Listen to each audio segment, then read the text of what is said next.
说我们今天来到了一个很厉害的地方，你知道是哪里吗？给你一个提示，浙江三大名湖。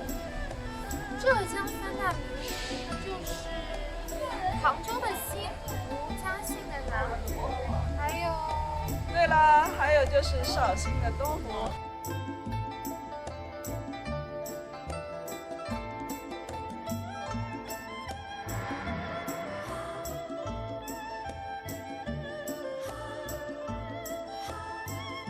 东湖因它的奇石奇洞所构成的奇景，被称为湖中之奇。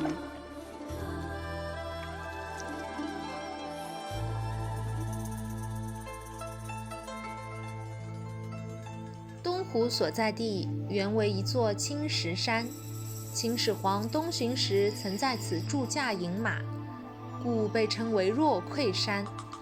汉代以后，若溃山变成了一处采石场。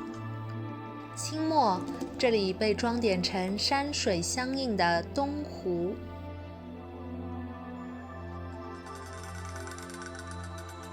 这些洞穴的形状各不相同，石头上留下了前人开凿过的痕迹，很难想象这座青石山竟被搬走了大半。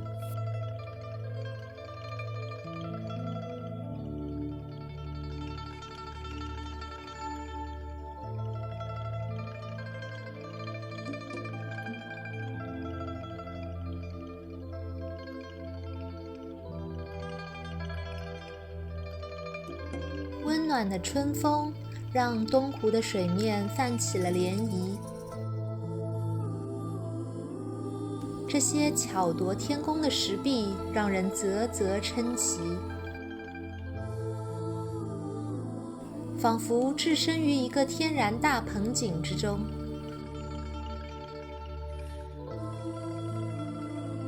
乌篷船在高达50多米的悬崖峭壁下缓行，形成一幅美轮美奂的山水画卷。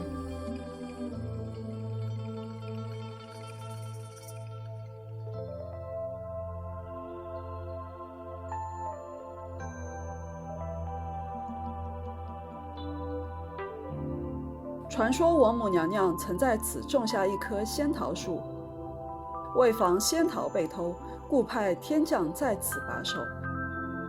又因洞口形似桃子，故名仙桃洞。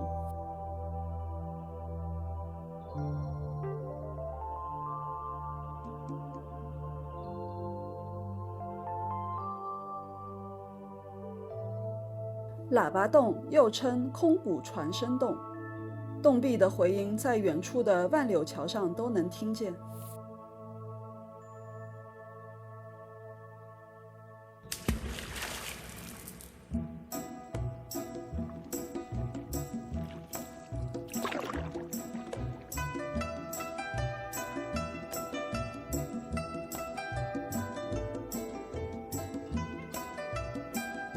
郭沫若游东湖后称赞道：“若窥东湖，凿自人工，壁立千尺，路外难通。大舟入洞，坐井观空。勿谓湖小，天在其中。”